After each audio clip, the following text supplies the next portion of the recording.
자, 그래서 오늘은 도전 산문 5강, 6강 수업을 하겠습니다. 그래서 지금 5강에 나와 있는 정진사전이라는 작품이 있는데, 일단 뭐 정진사라는 인물이 중심 인물은 맞습니다만 여기 수록 부분에서는 중심적 역할을 하진 않아요. 그의 자식들이 지금 여기서 좀 중심적인 역할을 하고 있단 말이지. 자식과 며느리. 그래서 어쨌든 128페이지에 04번 문제, 보기 문제 먼저 확인을 해보겠습니다. 자, 그래서 지금 여기 4번 문제에 따르면은 우리 정진사전은 악녀인 애첩 일지로 인한이라고 되어 있어요. 그렇지? 자, 그러면은 첩이 나오는 순간 우리는 이제 아마도 오른쪽 나와 있는 것처럼 첩 간의 갈등을 다루고 있구나. 그리고 오른쪽에 있는 우리 쟁총형 가정소설이라는 워딩은 이제 고3 정도 수준 되시면 여러분 기억 좀 해주셔야 됩니다. 쟁총이라는 것이 사랑을 두고 다투다. 그래서 아마 우리 강의 같은 경우에 우리 그 신사고문하게 했었지. 사시남전기 했지. 그치? 사시남전기의 딱 전형적인 그 이야기가 쟁총형입니다. 교씨가 그치? 사시라는 어떤 처의 지위에 그치? 눈독을 들이면서 결국 사시를 위기에 빠뜨리는. 여기서는 그런 누구? 자, 교씨의 역할을 하고 일지라는 또 첩이 또 한다는 거예요. 전형적인 패턴이라는 거죠. 그치? 자, 그래서 밑에 보시면 일반적으로 이런 쟁총형 가정소설은 선인, 여기서 말하는 선인은 대개는 처입니다. 처. 우리 사씨가 되게 선인으로 나오는 것처럼 선인인 우리 여기 지문에서는 박씨라는 인물이 나올 건데요. 이 박씨를 몰아내기 위한 악녀의 계략, 그리고 계략으로 인한 선인과 주변 사람들의 어떤 시련, 그런데 그 과정에서 또 조력자가 등장한다는 거예요. 우리 지문에서는 이 조력자가 바로 꿈속에 나타나는 노인, 그리고 꿈속 밖에서도 또 노인이 한 번 더 등장합니다. 비현실적인 요소가 등장하는데 어쨌든 그런 선인의 시련 극복, 그 다음에 악녀의 계략 발각, 그 다음에 선인의 대응 악녀에 대한 징벌이라는 서사구의 전형성을 지니고 있다 이거야. 자, 또한 악녀의 계략 실행을 돕는 주변 인물이라고 해서 우리 지문에서는 차돌이라는 인물과 복돌이라는 인물이 이제 등장을 할 겁니다. 그래서 봉돌인가? 어쨌든 간에 봉돌이구나. 복돌이라고. 그래서 이 인물들이 등장을 해서 우리 박씨를 막 납치하려고 하는 그런 어떤 계략을 꾸미거든요.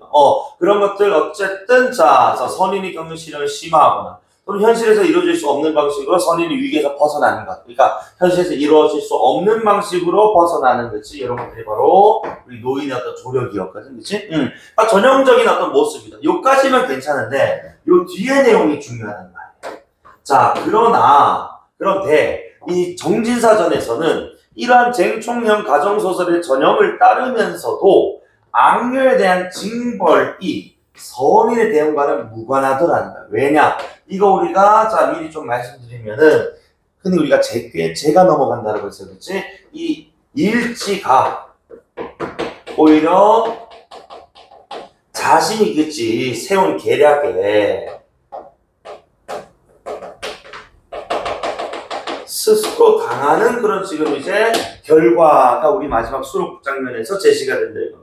그래서 어쨌든 자 지금 여기 차돌과 봉돌이랑 같이 협력해가지고 우리 박씨를 그치 납치해가가지고 없애버리려고 했는데 오히려 지가 납치를 당해버리는 결말로 끝이 나면서 기존의 어떤 쟁총형 소설과는 좀 차이가 보이는 거지. 이런 부분에서 우리가 변주를 딱 주는 부분에서 방송 딱 찍어줘요. 여기 어떤 부분에서 나오느냐가 중요했는데 어쨌든 쌤이 미리 먼저 말씀 좀 드렸고요. 그리고 어쨌든 이제 우리가 내실을 위해서 이 영상을 본 친구도 있겠지만은 이 연계를 감안해서 수업 듣는 친구도 있기 때문에 내가 간략하게 이 작품의 어떤 가계도 좀 한번 그려드릴게요. 일단 우리 제목에 나오는 정진사, 그 다음에 정진사의 부인이 장부인 또는 이제 이 집안에서는 이제 시어머니가 되기 때문에 대부인으로 불릴 겁니다. 자, 그리고 그 둘에게는 우리 지금 상동이가 있는데, 우리 첫째가, 우리 이름이 갑자기 생각이 안 나네. 창인이라는, 그 다음에 둘째가 규봉이다. 그래서, 지금 보면은, 우리 지금 이제 상동이는 상동인데, 남매. 남매. 그리고 여기서 창인이에게는 이제, 박씨, 그 다음에 최 씨 두 부인이 있고, 그리고 여기 이제 누가 우리 직문에 따르면은 일지라는 첩이 그치 등장하게 되는데, 박 씨, 최 씨는 당연히 이제 그런 아낌인 그치 첩인 일지에게 그치 당하는 선인으로 등장을 할 것이고, 일지는 어쨌든 간에 진역에서는 아낌, 첩. 왜냐면 자신의 지위가 항상 불안하단 말이에요. 그러니까 이런 상황에서 그치 박 씨, 최 씨를 몰아내야 본인이 그 자리를 차지하니까. 그러면 이제 이런 패턴에서 우리도 항상 볼 수 있는 것들이 이 집안의 남자들이 그러면 중심이 되어서 뭔가 이런 그치 일지의 악행을 막아줘야 되는데, 남자들이 오히려 지금 뭐 한다고 제대로 된 어떤 이제 판단들을 못 내린다 이겁니다. 그래서 이런 어떤 또 쟁총형 소설에서 또 추가로 할 만한 게 이 기준이 될 만한 이 남자들이 그치 판단력이 많이 좀 아쉽습니다. 맞지? 그러니까 뭐 여기서 창의는 지금 현재 부재하고 있어요. 중국으로 가 있기 때문에 언급은 안 됩니다만, 직접 등장하진 않습니다만, 우리 이제 여기 있는 시아버지 정진사가 그 판단을 그치. 자, 박 씨가 꿈을 꾼다고. 꿈에서 노인을 만나가지고 그치. 노인이 이거 너 지금 큰일 나게 생겼다. 멀리 도망가라. 이런 꿈을 이제 꾸게 해준단 말이에요. 그래서 그 얘기를 정진사한테 해. 근데 정진사는 에이 무슨 꿈을 믿냐 얘야. 그리고 너는 결혼한 여자다. 어디를 멀리 간단 말이냐? 이런 얘기를 해요. 아니나 다를까 노인이 한 말대로 그치 막 일어나게 된단 말이야 그 사건이. 이런 모습에서 정진사 같은 이제 남자들이 어떤 거지 또는 가부장적 사회라도 비판적인 좀 깔려있는 것 아니냐라고 볼 수 있는 것이고, 자 어쨌든 이런 상황에서 일지 그리고 일지를 이제 도와주는 우리 악인에서 차돌과 공돌 이런 인물들이 있고요, 그치? 그다음에 우리 박 씨를 도와주는, 그리고 최 씨를 도와주는 인물로서 우리 여기 노인만 언급되어 있는데 노인 외에도 우리 이 작품에서 여승이라는 인물도 아마 등장을 할 거예요. 여자 스님도 와서 도와주는 인물로 등장합니다. 자 그리고 선생님 이제 본격적으로 읽기 전에 우리 어쨌든 이 연계되는 소설은요 여기 그대로 있는 내용이 나오기도 합니다만 반반 쪽에서 반은 나오고 반은 안 나올 수 있단 말이야. 그래서 내가 요 수록 부분 전후 장면에 대한 얘기를 조금 더 해드릴게요. 자, 그래서 이 수록 전 장면에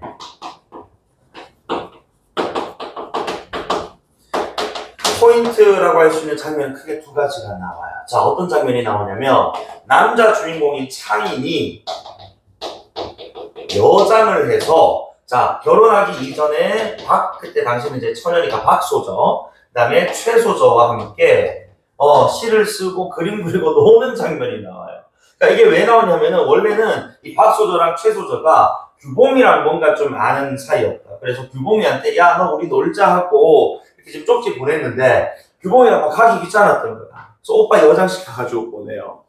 그러니까 그렇게 노는데 창인이가 시를 쓰게 되는데 이 창인이 쓴 요 시에서 남자인 것이 이제 발각이 된단 말이야. 그래서 발각이 되고 나서 박소저, 최소저가 각각 집에 가갖고 엄마 나 있잖아 오늘 남자랑 놀았어 이런 얘기를 해. 이렇게 다시 남자랑 놀는데 안 된단 말이지. 그런 점에서 결국 이제 일어났던 이제 이 관계 속에서 인연을 맺게 됩니다. 그래서 각 집 안에 이제 부모님들께서 나서가지고 그래 이왕 이렇게 된 거 창인이랑 그다음에 창인이랑 최 메이드 해줍시다 해서 한꺼번에 두 명의 부인을 얻게 되는 그런 이야기가 나와요. 그러니까 대개는 보면 이런 여장이나 남장 모티프가 나오면은 위기를 탈출하거나 이런 장면에서 많이 나오거든. 근데 이렇게 인연을 맺는 장면 되게 독특하다는 거야. 자 그리고 중략 수록 전 장면에 또 이 두 명의 부인이 있는데 지금 우리 수록 부는 박 씨라는 인물에 대해서 언급이 많이 돼요. 왜냐? 최 씨가 이미 일지의 이 모함에 의해서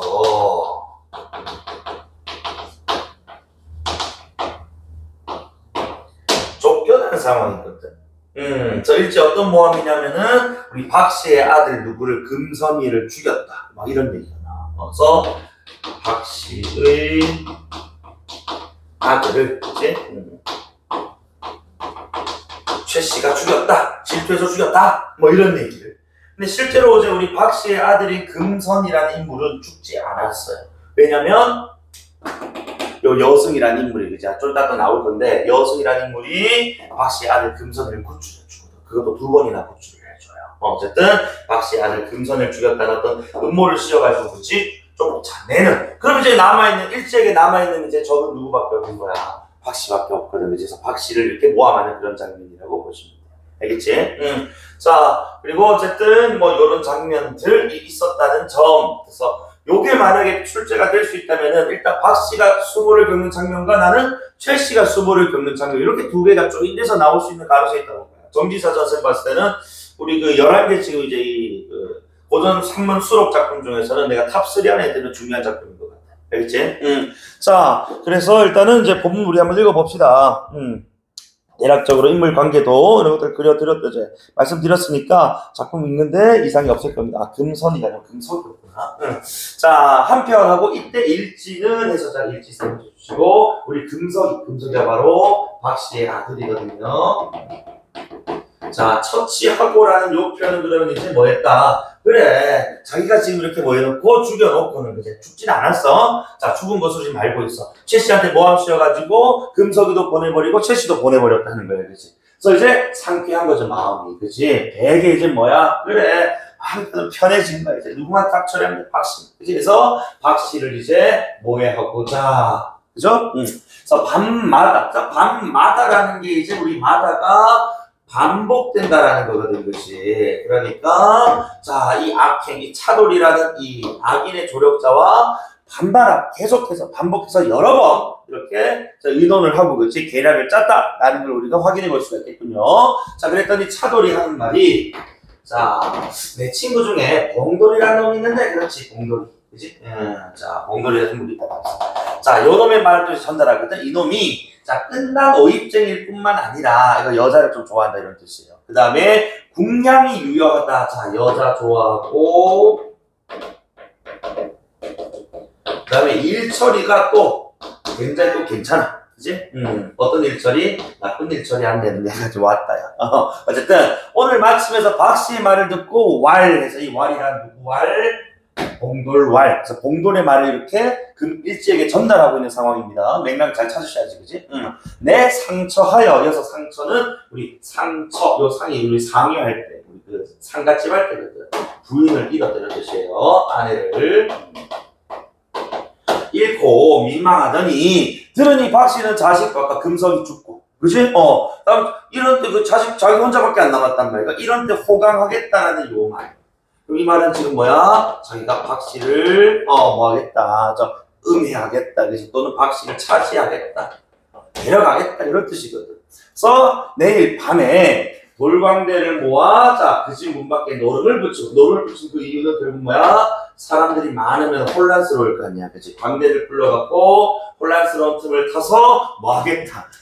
업고 달아나겠다. 요게 바로 뭡니까? 이 봉돌이가 내세운 계략, 즉 뭐의 계획? 납치 계획이래, 납치 계획. 그지? 자, 그래서 어쨌든, 그러면 일개 아녀자라는 힘이 있겠냐? 업고 달아나면 그만 꼼짝 못한다? 라고 나한테 하던데, 그치? 일지야, 너 이 말 들으니 어떻니? 해서 그 말을 이제 봉돌의 계략, 어떠냐 하니까 일지가, 어머, 차돌 오빠, 나 그거 너무 좋아. 그래서 말만 들으면 깨소금이야. 최선 다해볼게 하고 되게 흡족해하는, 그치? 그 제안을 수용한 겁니다. 어쨌든 이날 밤에, 자, 어쨌든 그러면 이렇게 얘네가 지금 뭐하고 있던 밤에, 계략을 꾸미던 밤에, 그치?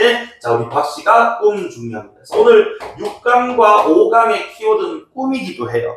뒤에 우리 강도 목요로 갈 때 요건 꿈이거든, 그치? 자, 어쨌든 요 꿈에, 자, 한 노인이 뜬다. 요 노인 역시 동그라미 쳐줘야 되겠네요. 이 노인이 바로 선인의 조력자로서, 그치? 자, 이 노인은 되게 좀 초월적, 왜냐면 신선이다, 뭐 또는 뭐제 밑에 보시면은 뭐 신령이다 이라고 표현을 하거든요. 그래서 초월적인 존재이면서 도수를 부려서, 그치? 우리 또 누구를, 자, 이 선인인 박 씨를 또 구해주는, 그리고 미래를 이렇게 예언하는, 그치? 요런 역할을 하는 인물입니다. 맞지? 자, 어쨌든 사모간대라는 것은 그러니까 관리에 복장을 하고 천연이 자연스럽게 들어와서 박 씨를 부르면 부인은 좋으십니까? 하니까 박 씨가 황급해 대답하기를, 아니 귀신인가 사람인가? 일단 노인이, 부인은 놀라지 마십시오. 나는 금강산 신령이요. 자신의 정체를 밝혀요.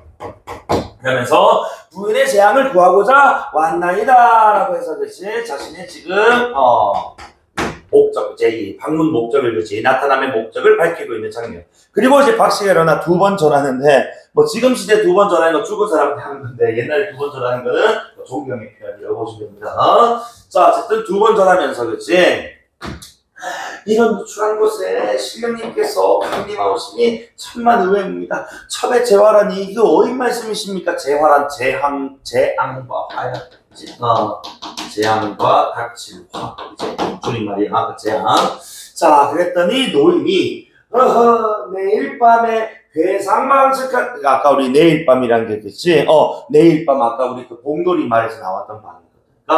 그러니까 위에 있던 내일 밤하고 이어주면 되겠지, 그치? 괴상망측한 욕을 당할 것이니 부디 멀리 하소서라고 지금 이제 자 사건을 암시 예고하는데 그 구체적인 암시 내용은 그치? 나오고 있지는 않아요. 그냥 괴상망측한 일, 그치? 그리고 자. 부디 멀리 하라라고 이렇게 강구를 하고 있는데 이 멀리 하라는 건 멀리 도망가라 이런 뜻입니다. 그러니까 방법을 좀 알려주고 있는 거예요. 그래.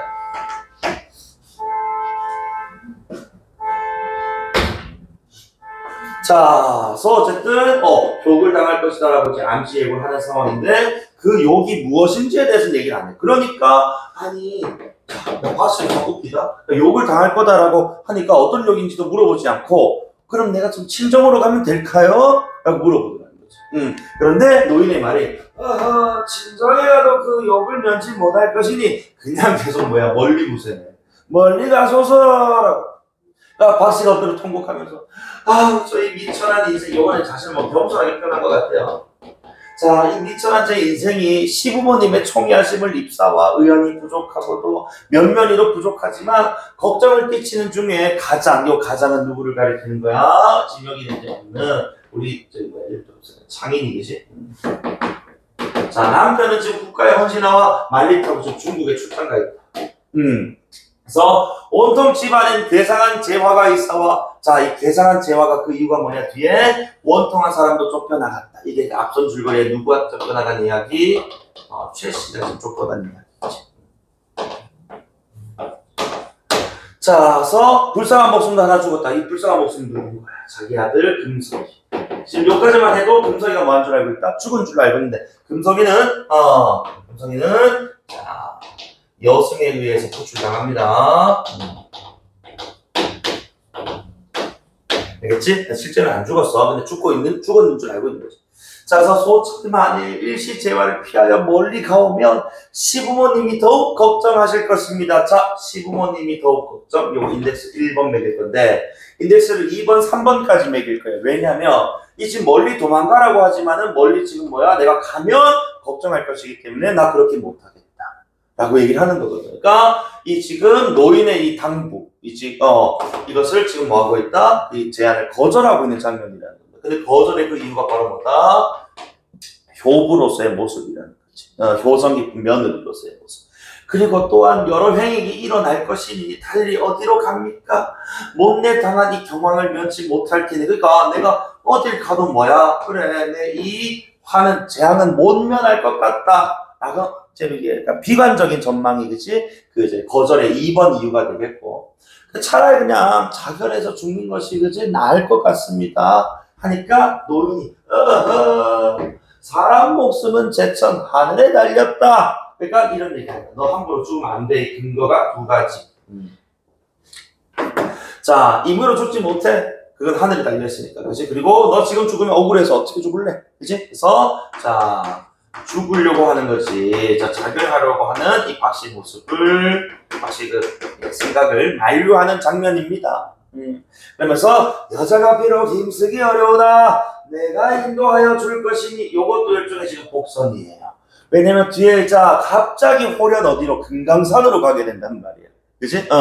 금강산에서 여기 지금 이제 배경이 충청도 괴산으로 아마 나올 거예요. 그래서 갑자기 강원도로 가버린단 말이야. 멀리. 그래서 이런 것도 이제 저기가 나올 노인의 도술이 그치 드러나는 장면이 아니냐. 이거는 읽어봤기 때문에 우리가 알고 있는 건데 어쨌든 자 걱정 마소서라고 그치 노인에게 안심시켜줘. 그러니까 박 씨가 씻지 못할 인생을 그다지 생각하시니 은혜가 큰 바다와 같사오나 설마 어디 간다 하여도 자 이게 3번 이유인데 어미 없는 채순이를 버리고 갈 수는 없습니다. 이때 어미 없는 채순 이때 어미 없는 즉 부재하는 인물은 남편 아니면은 그치 자 부인인데 어미니까 부인이잖아. 누굴 얘기한 최씨. 요 채순이가 바로 누구의 딸? 최씨의 딸이거든. 그래서 최씨가 집에서 쫓겨날 때 박씨가 최씨 딸을 그치 잘 보살펴준다고 약속을 했었어. 근데 내가 어딜 가냐 이거. 그치? 그래서 도사님의 말씀은 참 감사합니다만 저는 이러한 이유로 떠나지 못할 것 같습니다. 라고 얘기하는 거예요. 되게 유교적인 이념에 입각한 선인의 모습, 전형적인 선인의 모습이죠. 자, 그랬더니, 자, 노인의 말, 그건 네 마음대로 하고. 그치? 자, 어쨌든 간에, 하고 갑자기 호령 보이지 않았다. 이번에 어쨌든 꿈속이었으니까, 그치? 자, 놀랍게요. 몽중에서 일을 열심히 생각해보니까 또 집안에 뭐야, 또 큰 일이 또 생길 것 같더라는 거야. 불안감이죠, 그죠? 그래서, 어쨌든 신령의 말이 그러하니, 노인의 말이 그러하니, 피하려 하면은 필경 반드시 또 욕을 볼 것이고, 피하려 해도 거쳐 도망갈 것을 그지 멀리 정하지를 또 이제 못하는 상황 아니냐. 이러지도 저러지도 못하는 이제 뭐 우리가 흔히 뭐 보면은 이제 뭐야 그렇게 생각이 안 나는 사자성어 너무 얘기해 줘야 되는데 11시에 분명히 했는데 기억이 안 난다. 아이 참 맛이 갔어 그자. 진태양 이러지도 저러지도 못하는. 자, 어쨌든 간에, 그래서 마음이 신란해서 대부인이 바로 제 집에, 우리 박씨 입장에서 얘기합시다. 시어머니 얘기하는 거겠죠. 그지? 하고, 시어머니 방에 들어가니까, 이때 장씨는 또 시어머니, 꿈에서 깨어 누웠다가 박씨를 보고 놀라면 부르니, 박씨가 꿈의 내용을 이야기하는데, 그 다음 페이지에 이어지는 게, 이 둘이 지금 이제, 자, 우리 장씨도 꿈에서 금방 깨었단 말이야. 위에 아까 우리 인덱스 A였나? 기억이었나? 이 박씨가 꾼 꿈과 같은 꿈을 꿔요. 그래서 이것은 우리 이제 언급된 등장한 노인의 말에 신빙성이듯이 높아지는 이런 모습이라고 보시면 되겠네요. 계속 읽읍시다. 자, 이때 진사가 이 진사는 이제 우리 박씨 입장에서 시아버지라고 읽읍시다. 정진사 우리 시아버지가 마침 들어오죠. 그런데 시아버지 일단 눈에 지금 자기 와이프랑 며느리가 너무 만고해. 막 안절부절 못하고 있더라는 거야. 그래서 막 들어와서 물으니 박씨도 함께 있더라는 며느리도. 그래서 박씨한테 자 정진사 너는 어찌 여직 자제하지 아니하고 이 밤에 왔느냐? 라고 물어봤어. 그랬더니 박씨가 미처 대답하지 못하다가 꿈을 말씀드렸다는 거지. 그러면서 자 둘은 박씨 플러스 장씨겠지 그치? 고부지간해서 꾼 꿈이 뭐하더라? 그리도 똑같았다. 이제 집을 어디로 알아보고자 하였나이다. 그래서 결국에 똑같아서 원래는 도망가지 않으려고 했는데 이제 똑같아서 도망을 가려고 그치? 정처를 지금 알아보고자 하는 그런 상황이었다는 거죠. 그래서 이건 이제 꿈이 같았기 때문에 신빙성이 높아서 도망을 결심을 한 거라고 봐야지, 그치? 자, 그런데 진사가 크게 놀라면서 아까 얘기했듯이 이런 쟁총명 소설에서 이 가장들은 그치? 대개는 무능하고 판단력이 어떤 부재의 모습을 보여준단 말이에요. 그래서 이 사시남정기에서도 유한림이가 이제 처음에는 교시의 그 악랄함에 그대로 넘어가 버린단 말이에요. 나중에 뒤늦게 그걸 깨닫고 이제 이 일을 이제 제대로 바로잡는 이 작품도 똑같아요. 어쨌든 자 여기서 일단 우리 시아버지 어찌 그런 실없는 말을 하는가? 꿈이라는 것이 본디 무엇이다? 허상이다. 야, 꿈은 거짓말이잖아. 꿈을 믿지 않는다. 그 다음, 너는 지금 결혼한 여자 아니냐? 친정도 아니고 지금 어디를 가겠단 말이냐? 그것은 유교적인 이념에 맞춰서 봤을 때 있을 수 없는 일이다. 그치? 꼰대. 그치? 그러면서, 자, 이 지금 도망을 가려는 박씨를 뭐 하고 있는 거야? 만류하는 거죠. 도망가야 살거든. 그치? 그런데 반대로 도망가지 말라고 하니까. 무능한 거지. 독자들 입장에서는 그지 무능하고 약간 고금이 먹은 그런 느낌. 자 하고 사랑에 나가니 박씨가 갈 길을 찾아 힘든 차에 진사 말씀이 그렇다 그래 시아버지 말씀이 그렇다라고 그죠. 아이고 착해라. 시아버지 말이 또 그치 하늘과 같다고 또 믿는 거야. 그래서 다시 좀 여쭈되 아버님 말씀이 식당하시오니 설사 무슨 액을 당해도 그냥 저 집에서 당할 수밖에 없겠습니다.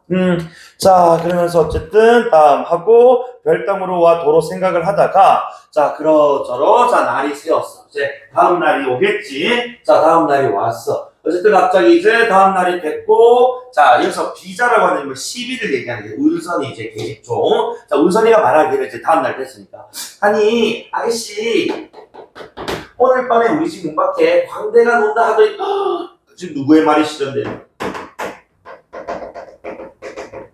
노인의 말. 그치? 이 노인의 말처럼 그치? 뭔가 좀 이상한 일이 벌어질 것 같은 느낌. 그치? 노인의 말이 실현될 것 같은 어떤 분위기가 형성된다. 그치? 갑자기 이 집안은 지금 뭐야? 지금 며느리가 쫓겨났고 손자가 죽고 그치? 뭐 안 좋은 일만 있는데 광대가 갑자기 집안에 온다고? 이거는 말이 안 되는 거야. 그래서 노인의 말이 실현될 것 같은 분위기고 우리는 또 앞에서 이게 누구? 잠깐 우리 봉돌이가 세운 계략인 걸 알고 있거든. 이미 앞에서 읽은 독자들이니까. 그래서 어쨌든 자 우리 은선이가 애기씨는 구경 아니 하시렵니까? 하니까 오히려 지금 뭐 한 거야? 막 가슴이 더 뭐 둥둥둥 뛰는 거야. 불안하고 이거 분명 오늘 밤에 무슨 일이 있겠다 하고 염려 불안에 떠는 거죠. 과연 해가 이제 저물어서 다음 날 밤이 된 거지, 그치? 예고했던 자 대문 밖에 이제 노구 이제 돌광대 광대라고 읽으면 되겠지. 광대 소리가 나며 구경꾼이 모여드는지 사이에 바뀌지 못해 되게 막 혼란하게 이제 시끌벅적하고. 그래서 박씨가 아무리 생각해도 혼자 있기 싫어서 시어머니 방으로 그렇지 인도에서 문을 열고 좀 갔어. 이제 운선을 불러 채소 넣고 채소도 꽃간 챙기네 의리가 있고. 그래서 큰 방으로 가려는데 어젯밤 꿈에 나타났던 노인이 어디로 현실의 호련 갑자기 나타나는 거야. 그치? 이런 것들 이제 우리가 고전 소설의 비현실성. 그치? 꿈속 노인이 갑자기 진짜로 나타나. 그치? 그리고 한 개 더 나와. 그래서 인도에서 문을 열고 들어가는데 박씨가 주저하다가 이미 나섰어. 따라갔어. 운선을 따라 들어가 보니까 일단 자기 집 시어머니가 혼자 있는 것처럼 보였는데 갑자기 이 시어머니로 보였던 여자가 행차 오실 것을 알았나이다 하고 합장재배라는 합장재배란 누가 하는 겁니까 이거? 두 손 모아서 그치 인사드리면 스님이 하는 거예요. 즉 저 정체는 바로 누가? 장부인이 아니고 그치? 자 장부인이 아니고 어떠한 스님이었다는 거예요. 그러니까 순간적으로 이제 자 108년줄 목에 걸고 앉아 있는데 그래서 옆에 사방을 막 살펴봤더니 그곳은 내가 평생 보지 못한 방이다. 이 방 밑에 나오겠지만 자서 이제 노인은 갑자기 사라지고 없고요. 그렇죠? 이런 것들 다 정기적입니다. 그래서 아까 노인이 꿈에서 뭐라고 했어? 내가 인도하겠나이다 라고 했던 게 그치? 노인의 말이 실현됐다. 이건 이제 노인이 도수를 부려준 것 같고 자 그러면서 어디 간지 모르다. 부지거처럼 어디 갔는지 몰라 이런 뜻이야. 그래서 박씨가 이제 묻는 거야. 아니 여기가 어딥니까? 하니까 여성이 여기는 금강산 무술람이라 하옵니다. 하고 순간적으로 집에서 금강산에 있는 어떤 뭐야? 암자 즉 절로 갔다 이겁니다. 이거 공간에 그치? 순간적인 이동. 전부 다 비현실적인 이야기죠. 그리고 여기 지금 자 우리 박씨 이 정진사 집은 어디 동네라고? 자 이제 박씨가 일단은 사실령의 도술인 줄 알고 이미 꿈려보는 거야. 이건 사실령이 꿈에서 얘기했던 게 실현되는 인지하고 있는 상황에서. 자 그래서 박씨가 물어보는 게 그럼 이 금강산에서 충청도 괴산 우리 집까지는 얼마나 됩니까? 물으니까 여승이 한 850면 우리가 이제 4830이야 320km 이상이야. 그러니까 아주 멀리 간 거 맞지? 봉돌이가 아무리 뭐야 그래 날새고 지랄병 해도 잡으러 올 수 있나? 잡으러 못 와요. 그치? 그래서 말 그대로 진짜 멀리 도망갔어. 그치? 그래서 여성의 말에 따라서 여성의 말에 따라서 아주 멀리 그치? 지금 떨어져 왔구나. 그래서 화를 피할 수 있겠구나. 그래서 박씨가 근데 아까 그 멘트에 대해서 그치? 물어보는 아까 행차 오실 것을 알았다라고 했는데 위에서 그 말은 무슨 말입니까? 라고 했더니 여승이 하는 말이 여승도 꿈을 꾸는데 그 꿈에 또 누가 나타났다? 산신령. 여기서 말하는 산신령이니까 누굽니까? 그리고 꿈에 나타났다. 박씨 꿈에 또는 장씨 꿈에 나타났다. 그 노인이 그치? 똑같이 또 나타나서 오늘 밤 내일 아무시에 그럴만한 행인이 아이를 데리고 요 아이는 누구야? 그래 아까 네 마음대로 해라 했었던 그치? 우리 누구? 최씨의 딸 그치? 부디 착실하게 대접하라 하옵기로 아직 기다렸거니와 어디 계신 행손이 무슨 일로 이런 깊숙한 이런 암자에 방문하셨습니까? 라고 해서 어쨌든 노인이 와서 자 꿈에 나타나서 자 누군가 올 것임을 이렇게 또 어느 정도는 예고를 했는데 사실 그 누군가의 이제 아무씨에 그럴 만한 행인이라는 거지. 그 행인의 정보는 주지 않았다. 그지? 그러니까 올 거라고 예고만 해줬지. 그지? 그 행인이 누군지에 대해서는 얘기를 안 해줬고. 자, 그래서 이제 물어보는 거야. 여승, 당신은 누구냐? 자, 그랬더니, 자, 우리 박씨도 눈치껏 이제 이건 뭐야? 노인이 이제 도술 부리는 것을 지금 이미 알고 있단 말이야. 그러니까 자기 정체를 다 알리기보다는 그냥 얻어먹는 사람이 기약 약속 없이 이렇게 다니다가 여기까지 왔사오니 대사께서는 즉 스님께서는 우리 죽게 될 목숨을 구해주시옵소서라고 자신 역시도 정체를 숨기고 있는 모습, 그치? 이라고 보셔야 되겠네요. 자, 그러면서 어쨌든 간에 하고 머무르니 그 여승은 정수제라고 하는 중이더라. 자, 이 바로 여승, 이 정체를 갑자기 지금 알려준단 말이야, 서술자가. 그래서 요걸 알려주는 이유는 그 앞부분 장면에, 수록전 장면에 최 씨가 그치? 일지모함에서 쫓겨났을 때 여승에 의해서 우리 박씨 아들이 구출됐었단 말이야. 그때 그 여승이라서 알려줍니다. 자, 그래서 금석이를 구출해줬던 스님 플러스 금석이 구출해주기 앞서서 또 누구 구출해줬었냐면은 최 씨를 구출해줬던 여자야. 그래서 요게 이제 이 여승이라는 인물이 그치? 지금 여인의 이제 두 부인의 조력자로서 지금 등장을 하고 있는 모습. 자, 한편이니까 이제 이렇게 지금 금강산으로 우리 지금 이제 박씨는 오게 된 상황이고 이제 다시 어디로 충청도 괴산으로 돌아온 겁니다. 그래서 한편을 리프레시 화제 전환, 즉 장면의 전환이겠죠. 원은 그대로 뭐가 바뀐 거라고? 시간 그대로 공간의 전환이지, 그치? 자, 이날 밤 몽돌이 말 그대로 아까 차두리한테 얘기했던 대로 그죠? 돌방대로 지금 변장을 해서 그치? 이렇게 좀 숨었던 거야. 이렇게 혼란스러울 때 박씨 방에 달려들었다 이거지. 계획을 실행에 옮겼어. 근데 박씨님이 어디 갔다고? 금강산에 가고 없다 이거야. 그죠? 없지. 그치? 근데 이때 일치가 그래 오늘 이제 드디어 박씨 요게 끝이 난 날이거든. 그 모습을 뭐 하고 싶은 거야? 보고 싶은 거야. 살짝 엎혀가는 모양을 보고자 나왔는데 봉돌이가 이 어둡잖아. 또 밤이 깊잖아. 이 일지라는 여자 하고 사실 차돌과 일지, 그치? 얘네들은 얼굴 알지만은 봉돌은 차돌의 친구로서 일지를 모른단 말이에요. 그러니까 저 봉돌이 박씨를 찾다가 나오는 길에 이 일지를 딱 만났단 말이지. 일지 요게 뭔 줄 알아버렸다. 박씨인 줄 착각하고 결국 일지를 둘러매고 담을 넘고 달아나는 결국 이제 일지라는 이 악인이 그치 제게 스스로 넘어가는 장면. 이런 것들은 잘 보기 어려운 패턴이라고 고전소설에서. 그래서 야야 나는 박씨가 아니다 내려놔 하니까 봉돌이 하는 거야. 되게 이제 시끄럽다 씨. 네가 박씨라면 누구냐? 박씨 아니면 호박씨는 뭐 쓰냐? 뭐 나는 상관없다. 나는 여자가 좋고 아까 뭐 오입쟁이 뭐 이런 표현. 서재 이거는 뭐 언어유희적인 요소네 그지. 박씨, 호박씨 말 그대로 그 언어유희인 것 같아. 그러면서 어쨌든 하고 얼마나 달아났던지 그날 밤에 경기 고향내 480리를 들어가니 날이 새더라 라고. 어쨌든 간에 자 이렇게 멀리 지금 이제 도망을 갔다. 자 그리고 날이 샜다 시간에 간 거죠. 그죠?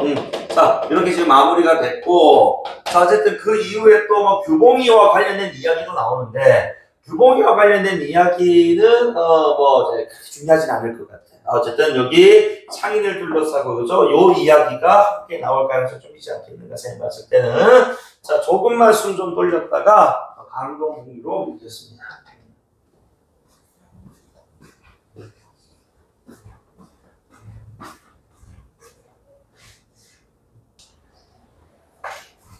자 그러면 강동으로 한번 해볼까 해서 강도목유록도 보기부터 먼저 볼게요. 자, 강도목유록은 평가원도 한번 나온 적이 있고, 그 다음에 교육정기출에서는 숱하게 나왔던 작품입니다. 그래서 일단은 여기 지금 보기의 내용에 따르면 강도목유록 할 때 강도는 바로 강화도를 가리킵니다. 그래서 자, 목유록이라는 형식 나와 있는데 요거 한번 내시면 할게요. 일단 우리가 환몽구조 하면 크게 두 가지 형식이 있단 말이야. 자, 몽자류 소설, 우리가 뭐 부운몽 같은 것들, 그치? 그 다음에 여기 나오는 몽유록계 소설 이렇게 있는데, 얘네들의 또 공통점은 어떤 환몽구조. 현실에서 꿈으로, 그리고 다시 현실로 나온다라는. 그래서 우리가 인몽, 강몽, 이런 구조를 공부했을 겁니다. 내신하면서도. 자, 몽자류 소설과 몽유록계 소설에 좀 차이점이 있다면은, 바로 이 현실 속 인물과 꿈 속 인물 간의 관계를, 그치? 우리가 첫 번째로 들어요. 몽자류 소설은 현실의 인물과 꿈 속 인물이 다른 인물로 등장합니다. 우리 구운몽 대표적이잖아. 현실에서 성진이었던 인물이, 그치? 꿈속에서는 양소유라는 인물로, 그치? 환생해서, 그죠? 새로운 어떤 다른 사람의 어떤 삶을 산단 말이에요. 뭐, 본체는 같겠습니다만. 근데 몽유록계 소설은요, 우리 지금 여기 강도 몽유록처럼 청어 선사 내지는 어떤 일정 선비들이 등장을 해가지고 그 선비들이 또는 자 스님이 꿈을 꾸는데 꿈속에서도 똑같은 인물로 등장을 한다는 점. 요거 하나 있고 그 다음에 나는 뭐 이런 뭐 인물과 관련해서 제가 물어보는 경우 잘 못 받고 결국 요거 몽자류와 몽유록계는 나는 주제로 구별해야 된다고 생각하는 사람. 몽자류 소설을 우리가 되게 뭐 옥루몽, 남루몽, 여기 부운몽 이런 작품들 다 깨달음을 줍니다. 근데 몽유록계 소설들은 대개는 꿈속에서 어떤 경험을 통해서 현실에 대한 뭐를 보여준다고 비판 인식을 보여준다. 앞에 있는 뭐 형식적인 뭐 사람이 갖다다다 이런 것들 물어보는 거 아니야 내신 수능에서 결국 요거 그치 주제적 측면에서 좀 다른 내용을 취하고 있다. 요거에 우리 좀 주목을 해야 됩니다. 그래서 우리 지금 강도몽유록은 지금 여기 보면은 병자호란 당시 이제 참혹한 실상을 사실적으로 제시하고 전쟁을 둘러싼 여러 상황을 지금 비판하고 있다는 거죠. 그렇지. 깨닫는 게 아니고 비판하고.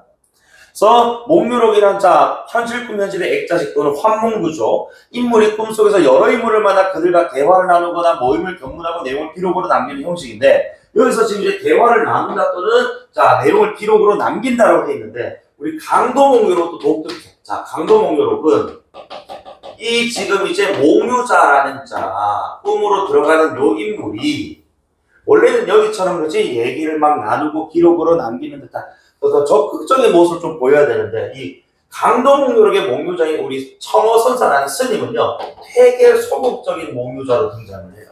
그러니까 소극적이면서 그치 그냥 대화를 그저 그냥 관찰하는데 그치 그치는 관찰자로서의 어떤 입장에 또 큰 이제 그 비중을 두고 있는 그런 인물로 등장한다는 점입니다. 그래서 강도몽유록 이 몽유자인 청어선사는 어쨌든 이 병자호란 당시에 우리 그 강화도에서 그렇죠 또 왕자 대군들이 그렇지 공주들이 그리고 뭐 이 왕비들이 버티는 데 있어서 그렇죠 결국 그때 많은 또 이제 인명피해가 있었단 말이야. 그때 죽은 사람들을 모여보자 좀 위로해주고자 강화도 들어가서 자 움막 짓고 이렇게 이제 불공 들이는 찰나에 어느 날 호련 꿈을 꾸게 된다.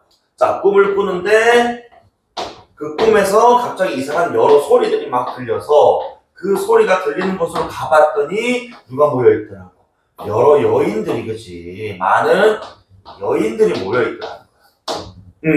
이 여인들이 바로 병자호란 당시 뭐했던 그래 처참하게 죽임을 당했던 내지는 자 이 지조와 정절을 지키기 위해서 스스로 목숨을 끊었던 그런 자 여러 계층의 또는 여러 이제 이 신분 나이대의 여인들이더라는 거야. 그래서 그 여인들의 어떤 대화 장면을 목격하고 그죠? 자, 그거 우리에게 들려주는데 그때 그 여인들의 대화는요. 자, 우리 크게 두 부류가 나오고, 일단 우리 수록 부분에서는 세 명의 여인이 등장하거든요. 자, 첫 번째 여인은요, 김유라는 사람의 아내인, 자, 한 여인이 등장해. 내가 왜 이렇게 김유라는 실명을 썼냐면은, 우리 병자호란 당시 영의정이자 채찰사가 뭐냐면은, 임금 다음으로 전쟁 시에는 그치, 군권을 장악한 사람. 정말 중요한 위치, 그치? 실권자로서의 어떤 역할을 했던 사람인데, 이 사람이 되게 무능했다. 그래서 이 아내가 직접 나와가지고 자신의 뭐를 깐다고? 남편을 비판합니다. 사사로운 정에 이끌려서 그렇지 능력도 없는 아들한테 이 강도에, 그치 강화도에 수비를 시켰거든. 그 당연히 그런 무능한 아들이 그치 강도를 지킬 수가 있었냐? 없었다. 그러니까 아들이 잘못했다기보다는 그것은 아비가 그치 판단을 잘못했다. 이런 얘기를 해요. 자, 그리고 이어서 나오는 B가 바로 자, 그 김유의 아들인 김경진의 아내가 등장합니다.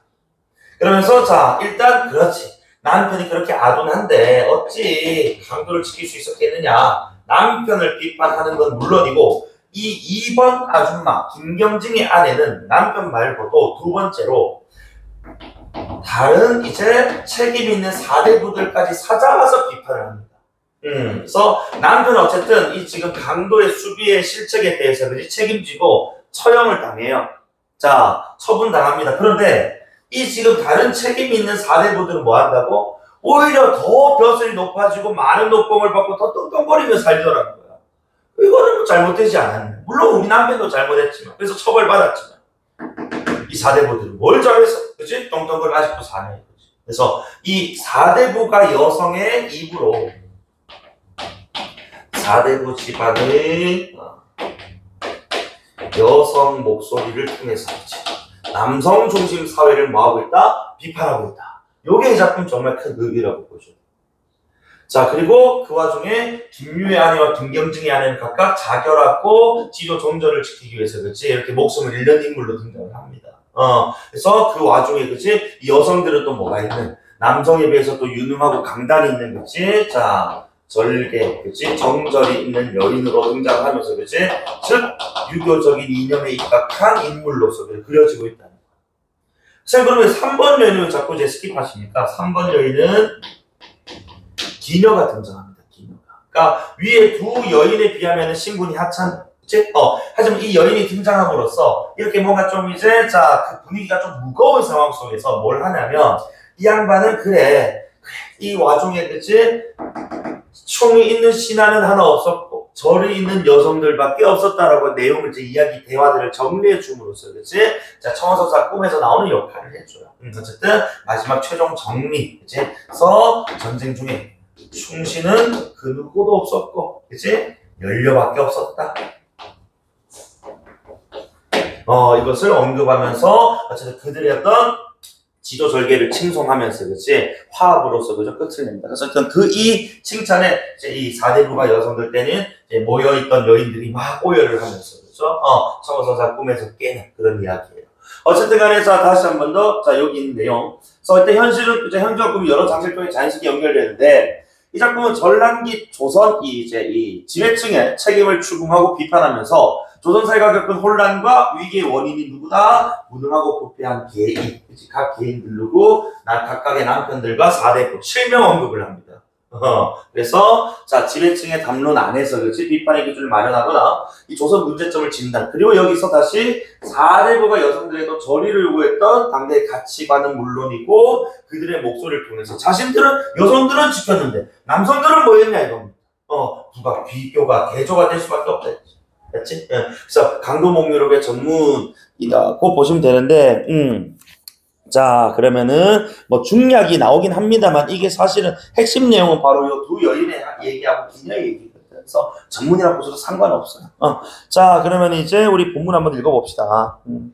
자, 그래서 청어선사는 해서 그치 우리 자 몽유자 자 주인 없는 시신을 가련히 여겨 수습해를 생각으로 그렇지가 이 전쟁에 이제 참혹한 전쟁으로 인해 죽은 자들을 이제 위로 그치 해주기 위해서 죄를 지내주기 위해서 이렇게 지금 이제 강화도로 간 상황이고 그래서 어쨌든 자 버드나무 가지가 지금 어이풀에 나와 있겠지만 여기 그 이제 부처님의 형상 뭐 제 자비로움, 그지? 어떤 뭐 배려 뭐 이런 거하고 연결되는 것 같더라고. 어쨌든 등채 날듯이 강을 건넜다. 하지만 인가가 모두 폐허가 됐대. 인가가 모두 폐허. 주인 없는 지식이 널려 있는 거지. 전쟁의 참담함이고.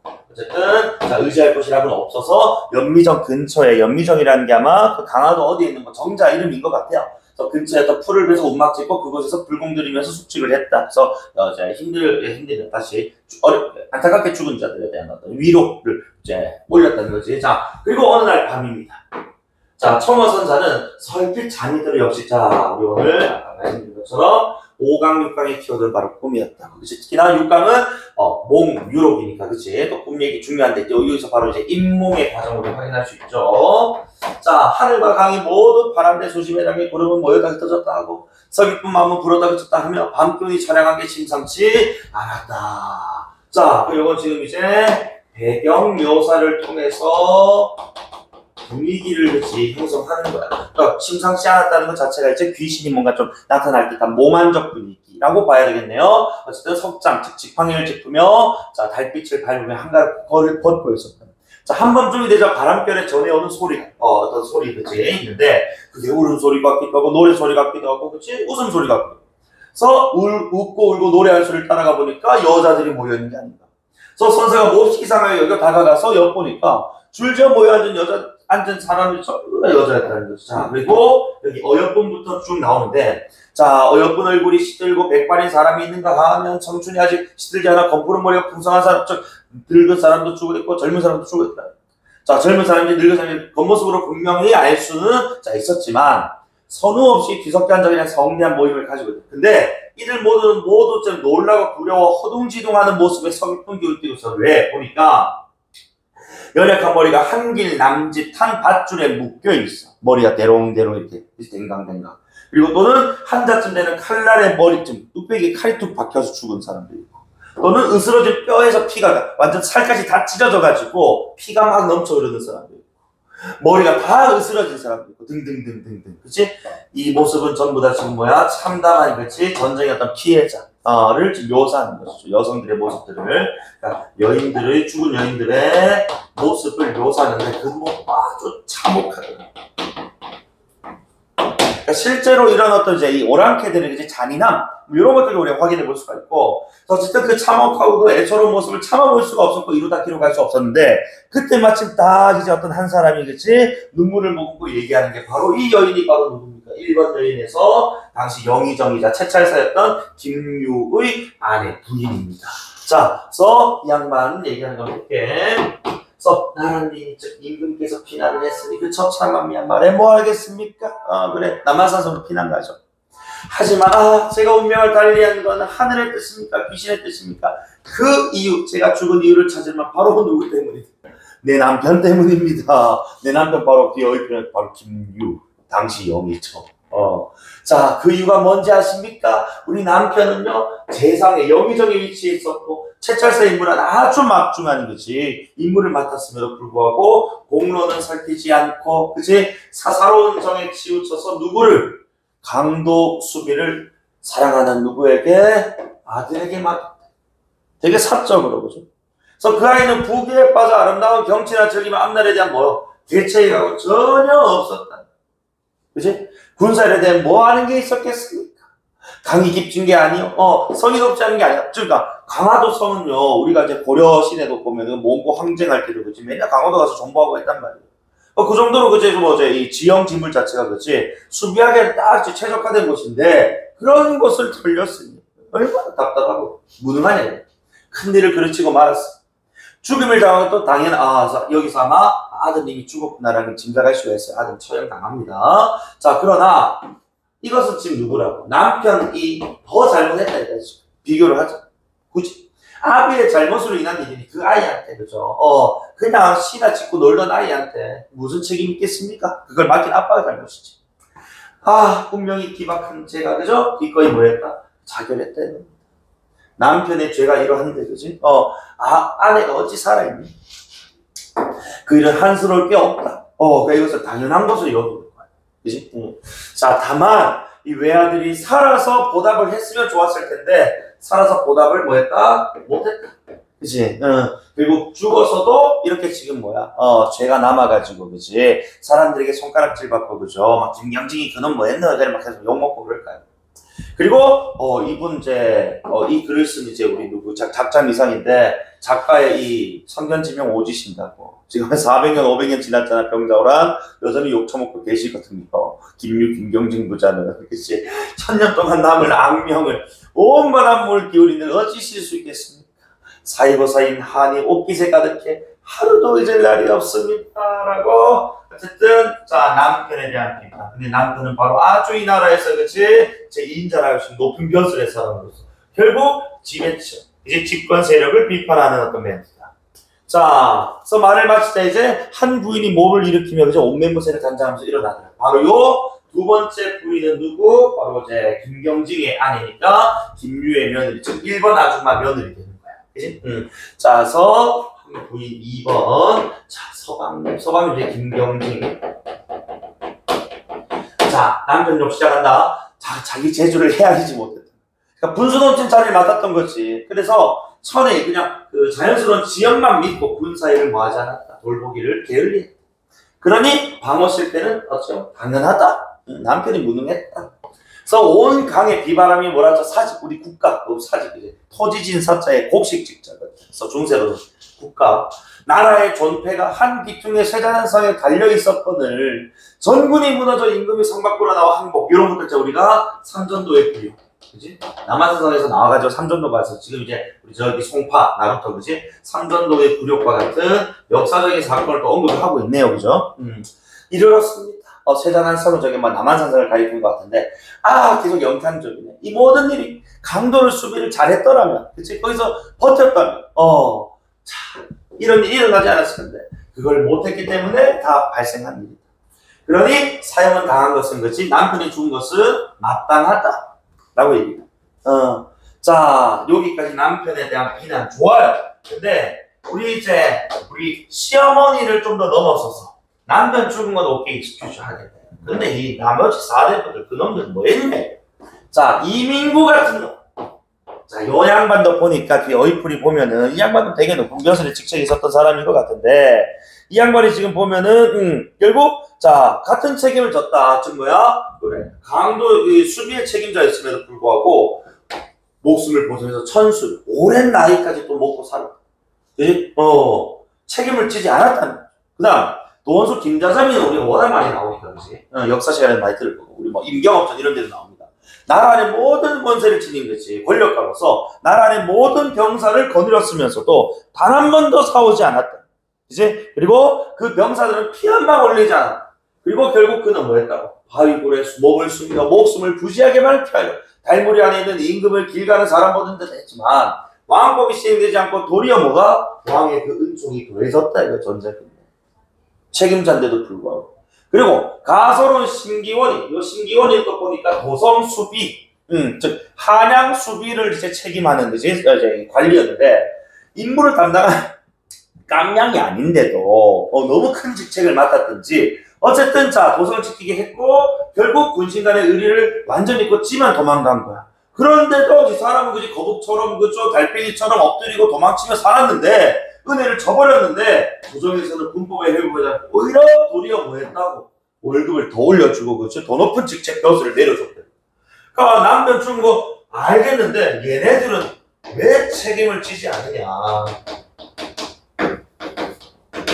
그치? 이런 것들 보면은 우리 남편, 우리 서방님 사형 당한 거 너무나도 뭐하다, 원통하다를 지금 서리적 진술로 드러내는 거죠. 남편이 그치 죽은 이유가 책임을 지고 그치 결국 도성제 이 수비의 책임을 지고 죽은 것이라면 요 네모친 우리 노란색 4대부들도 다 목숨 걸고 죽었어야 되는 것 아니냐. 왜 우리 남편만 죽느냐. 내 한 목숨 잃는 건 아까울 게 없지만 살아계신 백발의 시아버지 김유는 안 죽었네요. 이 와중에도 어쨌든 영영 자식을 잃고 말았으니 이는 죽은 이든 즉 나든 산이든 즉 시아버지든 원망하는 마음이 어찌 다르겠느냐. 자식 잃은 아비의 마음, 남편 잃고 그저 죽은 이 부인의 마음은 한 가지일 거예요. 선의적 진술을 통해서 강조하는 것이죠. 자, 어쨌든 그 이후에도 여러 여인들이 막 자기들의 어떤 남편들 또는 사대부를 막 욕을 하는 장면들이에요. 자, 어쨌든 그 이후에 이제 기녀가 등장합니다. 자, 아무리 생각해도 이제 알 수 없어 의아해하고 있는데 이 주체는 요거는 이제 우리 청어 선사의 반응이었어. 이제 이거 듣고 도대체 저 여인들이 무슨 얘기를 하고 있는 것인가 하고 이제 의아해하고 있는 것의 주체는 청어 선사예요. 자, 어쨌든 그 앞선 장면에 이제 그 여인이 그치 중간에 끼어 들어가지고 막 갑자기 막 웃었던 그 여인이 있어. 그 여인이 바로 이제 3번 여인에서 우리가 이제 기녀가 됩니다. 자, 기녀가 되어서 결정타 쇠기탄. 그러니까 위에 4대부 집안의 여성들은 자기들 집안의 사람들이니까 자기랑 비슷한 계급의 사람들이니까 욕해도 상관없었어. 그런데 천하디 천한 그치 천민이라고 불리는 기녀가 갑자기 뭐 한다고 충신은 없었고 여인들의 그치 이제 아주머니들의 그치 정절만 있었다라고 얘기합니다. 저는 기녀입니다. 노래와 춤으로 멀리까지 이름이 퍼져 청조가 소식을 전하고 나비가 향기를 탐하여 이러는 곳마다 양대 밤마다 운우의 정이 있었으니 자기 자랑이야. 그래서 향락이 지극히 즐거웠다면 즐거웠다 하겠습니다. 그러나 인간사를 돌아보건대 귀 여길 것은 절부였다 이거야. 그래서 아까 우리 그 보기 마지막 문장에 그치 당대 여인들에게 그 강요됐던 가치관 여러분 절의. 하루아침에 깊은 그 방에 들어앉아 비단 장막을 들이고 한 낭군을 길이 모셔 한결같은 마음을 가지고 살았거든. 뜻밖의 풍파는 바로 명자우라는 겁니다. 자, 이런 청춘의 나이에 꽃이 지고 말았습니다. 자신의 죽음을 꽃이 지었다라는 것이 비유적 표현으로 드러냈네요. 자, 그리고 오늘 밤 이 훌륭한 모임은 제 분수밖의 것인지라 제 분수밖이다라는 것은 신분이 좀 자기는 조금 낫다 이거거든. 자, 어쨌든 외람되게 곁에서 여러분의 지금 뭐 한다고? 자, 절개를 우러르며 아름다운 말씀을 들었다. 이것을 반드시 아름다운 지존 하늘이 반드시 감동할 것입니다. 여러분들. 자, 그리고 탐복할 것입니다. 그렇다면 죽어도 죽은 것이 아니니 향후 길이 뭐 할 것이니 당신들의 그 절개를 그치 칭송할 것이니 억울해할 필요가 없습니다. 자, 근데 그 다음 강도가 함락되고 남한산성이 위급해지자 임금이 어떤 능력을 당했습니까? 삼전들부록 삼배부록 머리 콕콕 찌우면서 그죠? 나라의 수치가 이처럼 컸지만 결국 뭐는 없었다. 중성스러운 신하, 외로운 신하는 만에 하나도, 즉 1만에 하나도 없었다. 그지? 자, 결국 이런 장면들은 그치 기녀가 보기에도 이 사대부가 여성들의 모습은 그치 자 유교적인 어떤 가치관에 입각한 거죠. 전형적인 그치 모습이었다면 이 남성들의 모습은 유교적인 어떤 가치를 저버린 모습 아니냐. 맞지? 그래서 자 이런 모습에서 그치 부인들은 영예로운 죽음을 택하셨으니 차라리 낫다 이겁니다. 그래서 영예로운 죽음이란 아까 우리 첫 번째 부인은 뭐 자결, 그치? 두 번째 부인 뭐 나머지 부인들은 또 이제 뭐 하다가 지조를 지키다가 그치 이렇게 죽임을 당하는 오랑캐 이런 모습들이 뭐 있었거든. 어쨌든 영예로운 죽음이라고 표현해서. 그래서 어쨌든 이 말에 좌종의 여인들이 이제 뭐 하는 거야? 다 이제 감정이 폭발쳐서 막 통곡하는 거예요. 자신들의 뭐 이제 이 상황을 이해해 주니까. 그래서 그 통곡 소리가 너무 참담해서 차마 들을 수가 없을 정도였다는 거예요. 자, 그리고 선사를 혹 들킬까 싶어 숲속에 숨어있다가 날이 밝길 기다려 물러 나왔는데 문득 깨보니까 뭐였다. 다시 현실이었다, 꿈이었다라는 거지, 이제. 이렇게 나오는데, 어쨌든 이제 우리가 몸자리였다면 당연히 뭐야. 이게 참 더덥구나. 그지? 세속의 욕망이란 무엇이다라고 하면서 이런 깨달음이 아니었다는 거예요. 철저하게 꿈속 내용에 기반을 두고 현실 비판적 입장을 드러내는. 그래서 우리가 이런 류의 작품들이 또 보면은 이제 원생몽유록이라든지 세조의 이제 왕위찬탈 사건을 비판하는 그지 원생몽유록 뭐 이런 작품들도 있고. 자, 그 다음에 달천몽유록이라고 해가지고 그 임진왜란 당시에 무능한 장수를 욕하는 그런 작품들이 있어요. 그래서 다시 한 번 더 몽유록계 소설하면은 뭘 생각하자? 현실 비판. 요거랑 연결해 주시면 되겠어. 알겠지? 오케이, 좋아. 자, 그러면은 일단 오늘 여기까지 하면 될 것 같고, 조금 빨리 맞춰내야 돼. 1대1로 하다 보니까 좀 빨리 해야 돼. 그래서 일단은 내일도 이제 독서는 날이 독서는 따로 한번 해보시고, 다음 주도 내가 수능 대비반을 수업한다고 했거든. 그치? 수능 대비반 하고, 주말 수업 할 거니까, 하고 근데 주말에는 화작 정리를 따로 해도 되고 거기 판단하시면 됩니다.